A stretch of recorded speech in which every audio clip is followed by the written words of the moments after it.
Ассалаумағалейкум, құрметті қазақ елі. Саддам Хусейн бүкіл өмірін Иракқа арнады. Ол Иракты дамытам деп жүріп, батыс елдерінің көзіне күйік болды. Батыс елдері Саддам Хусейнді бүкіл әлемге жек көрінішті етіп суреттеді.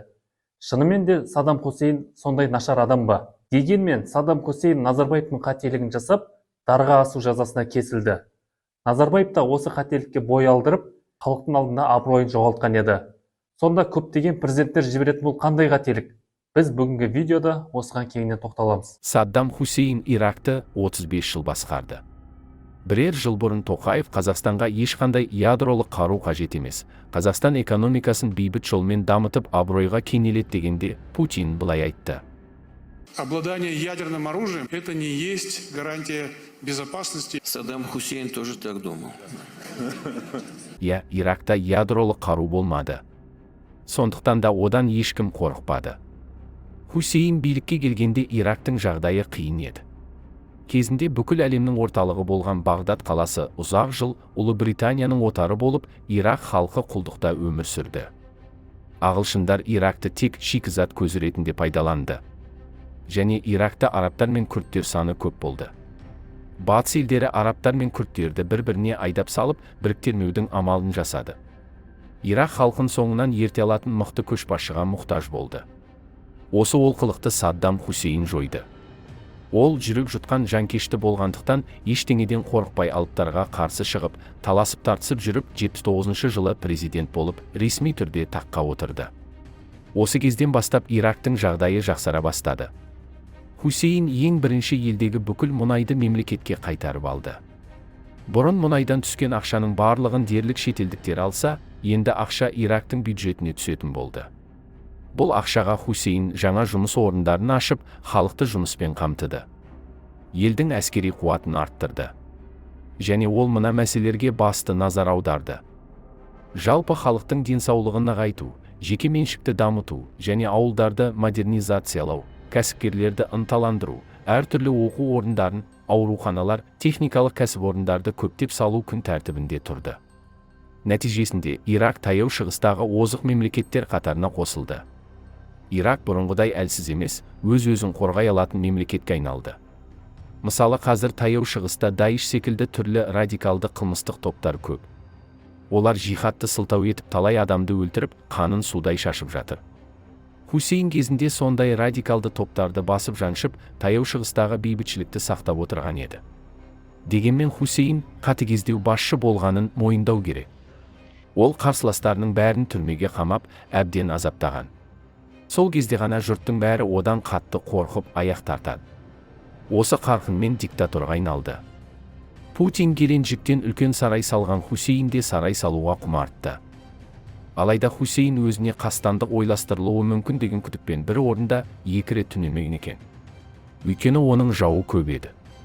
Ол мұнайдан түскен табыстың 5%-ын жеке өзі алып отырған. Ал қалған ақшаны Ирактың бюджетіне салған. Біздің Қазақстандағыдай қазба байлықтың ақшасын қатты жемек. Саддам мырза Сталинге қатты еліктегенін аңғаруға болады. Ол өзін дәл Сталин секілді ұстап, соның істегендерін жасады. Мысалы, Саддам Хусейн кімнен құтылғысы келсе, жай ғана өлтіре салатын. Бірде ол жиналыс кезде мінберде әбден қинаудан әлсіреген партия мүшесін алып шықты. Және сол жерде әлгі адамды өлім жазасына кесті. Ол әкім, министрлерді осылай қорқытып ұстап отырған. Ол қарсыластарын кислота құйылған ваннаға шомылдырып, немесе асфальт төсеуге арналған трактордың астына жатқызып азаптап өлтірген. Өзінің айтуы бойынша ол осындай қорқынышты тәсілдер арқылы Ирактағы жемқорлықты, отанға опасыздық жасағысы келетіндерді жазалайды екен. Бірақ әлемде өлім жазасына тыйым салынып, адам жанын тек Құдай алу керек деп есептеді. Сондықтан да батыс елдері Саддам Хусейнді қылмыскер деп танып, оған қарсы соғыс ашуға кірісті. Саддам Хусейнге Сталиннің мына әрекеттері ұнады. Ол 41 жылы елбасына күн туғанда ешқайда қашып кетпей, жауды Мәскеудегі өз резиденциясында күтті.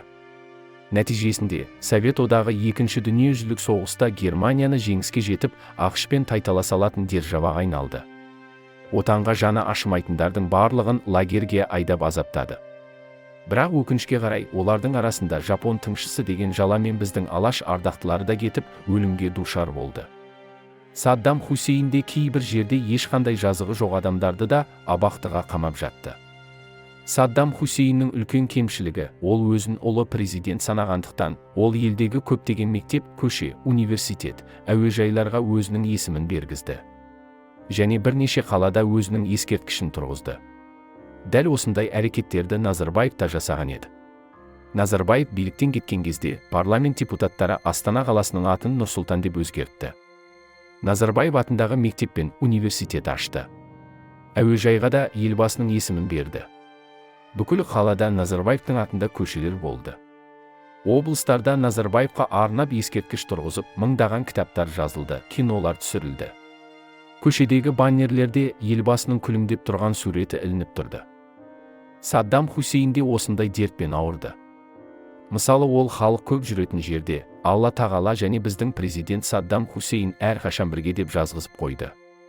Бұл шектен шыққандық еді. Және ол елдегі тарихи ғимараттардағы кірпіштерге өзінің қолтаңбасын қойды. Ал Астанада бәйтерекке Назарбаев өзінің қолын қойып, әнұранға өзгеріс енгізіп атын қалдырған еді. Теңгемізде де елбасының қолы бейнеленді. Саддам Хусейн ислам дінінің суннит бағытын ұстанған, күніне 5 уақыт намаз оқып, жұма күнгі намаздан қалмай, барлық шариғат заңдылықтарды орындап отырған.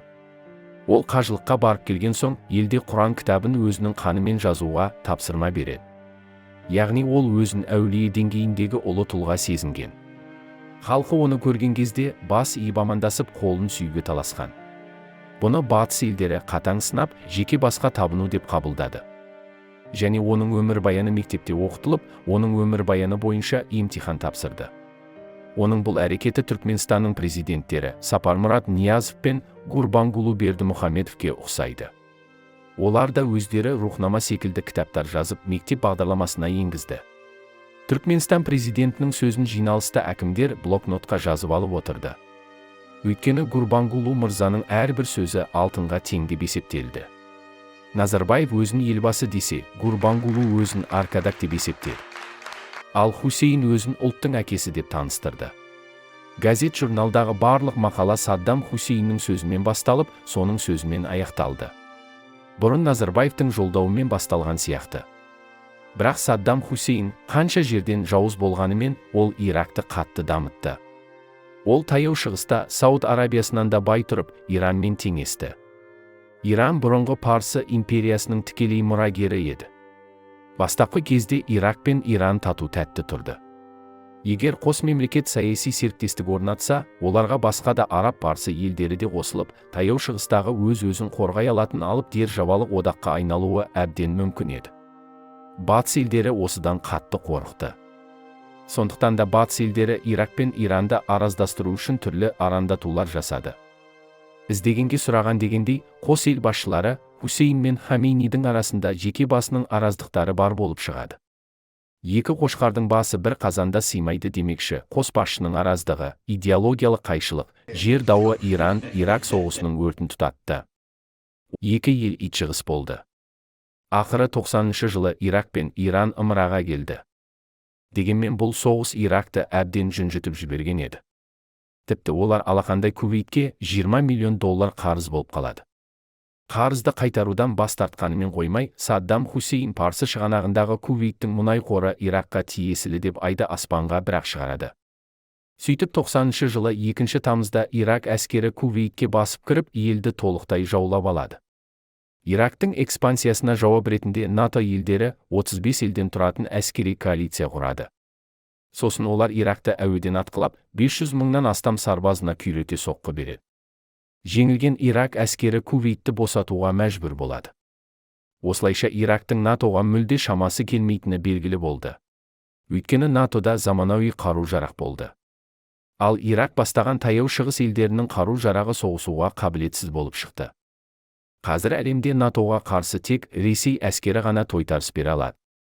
Ал Қытайдың әскери қуаты қандай екені әзірге белгісіз. Себебі олар соңғы 50 жылда ешқандай үлкен соғысқа қатыспады. ақш елі Саддам туралы көптеген фильмдер түсіріп, оны сайқымазақ қылып сипаттады. Содан бүкіл әлемде Ирак басшысы туралы күлкілі пікір қалыптасты. Ол биліктен қашар кезде барлық байлығын өзімен бірге ала кеткен дейді. Иракта жұмыс істейтін кез келген шетел компаниялары Саддамның отбасына $100,000 салық төлеп тұрған. Ирактан шетке шығарылған апельсиннің әрбір тоннасынан Саддамның отбасы $20 салық алып отырған. Сол секілді шылымның әрбір жәшігінен 5, әрбір бөшке бензиннен $4 ұстаумен болған. Кейін Саддам өлгенде оның $1,5 миллиард ғана табылды. Басқа ақшасы табылмады. Бәлкім Саддам елдің ақшасын онша көп жемеген болуы да мүмкін. 2006 жылы Саддам Хусейн өлім жазасына кесіліп, оны дарға асуға үкім шықты. Үкім орындалғанға дейін оған түрлі қорлық көрсетілді. Саддам бастапқыда қарсылас баққанымен жаралы арыстанның кебін киіп тұрғанын түсінді. Соңғы минуттарда тынышталып, дұға оқи бастады. Хусейн көп қиналмады. Лезде жан тапсырды. Дегенмен қазір Ирақ халқы Хусейнді сағынып отыр. Себебі қазір мұнда ешқандай береке қалмады. Халықтың басы бірікпей 40 пышақ болып жатыр. Сарапшылардың пікірінше 2003 жылы Ираққа басып кірген ақш пен оның одақтастары ойдан түрлі сылтаулар құрастырған. Хусейнге Иракта шииттер тұратын ад-Дуджейл ауылының адамдарын қырды деген айып тағылған. Бағдатта жаппай қырып жою қаруы бар деген ақпарат таратқанымен оны бәрібір дәлелдей алмады. Жаппай қырып жоятын қарулар мен азаптау түрмелерінің ізі де табылмады. Негізінде Хусейннің қолынан гөрі американдықтардың қолынан қаза тапқандар мен құрбан болғандар көп. Айта кетейік, Ирактың басын ешқашан біріктірмейтін мәселе бар. Бұл мемлекеттің солтүстігін күрділер мекен етеді. Ирактың батысы мен оңтүстігінде мұсылман сүнниттер тұрса, шығыста мұсылман шииттер қоныс тепкен. Осы үш топтың нешеме ғасырлардан бері басы бірікпейді.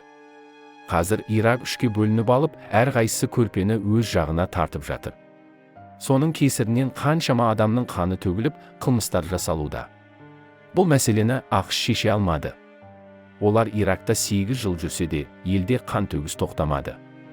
ақш басшысы Джордж Буш бір сөзінде біз Ираққа бекер кіріппіз. Ол жердегі этникалық қақтығысты жою мүмкін емес, тамыры тереңде еке.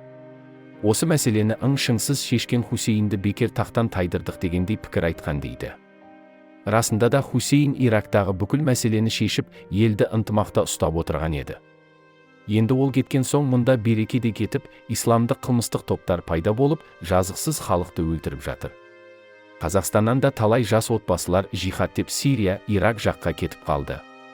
Саддам Хусейннің ең үлкен кемшілігі ол өзін ұлы тұлға сезінгені. Бұл жаман қасиет орталық Азия, таяу шығыс тмд басшыларына тән. Мысалы Назарбаев, Бердімұхамедов, Ниязов, Путин, Ким Чен Ын, Лукашенко, Шеварднадзе, Эмомали Рахмон, Гейдар Алиев және тағы басқа көптеген президенттер билікті ұзақ жыл бойы ешкімге бермей, тақты өзінің бала шағасына қалдырып, мемлекеттің өздерінің меншігіндей көрді. Назарбаев секілді өзіне ескерткіш тұрғызған Хусейннің ескерткіші талқандалды. Қаңтар оқиғасы кезде Назарбаевтың да ескерткішін халық талқандады. Осы жерде Назарбаев пен Хусейннің тағдыры ұқсас секілді көрінеді. Екеуі де халық үшін көп жақсылық жасады. Бірақ билікте ұзақ отырған соң халық олардан теріс айналды. Екеуі де өздерінің атын барлық жерге берген соң халық олардан қатты шаршады. Сондықтан да басшылар билікте ұзақ отырмай, өз аттарын барлық жерге таңбай, өздерін уақытша президент екендігін ұғуы керек секілді. Себебі билік деген мәңгілік емес.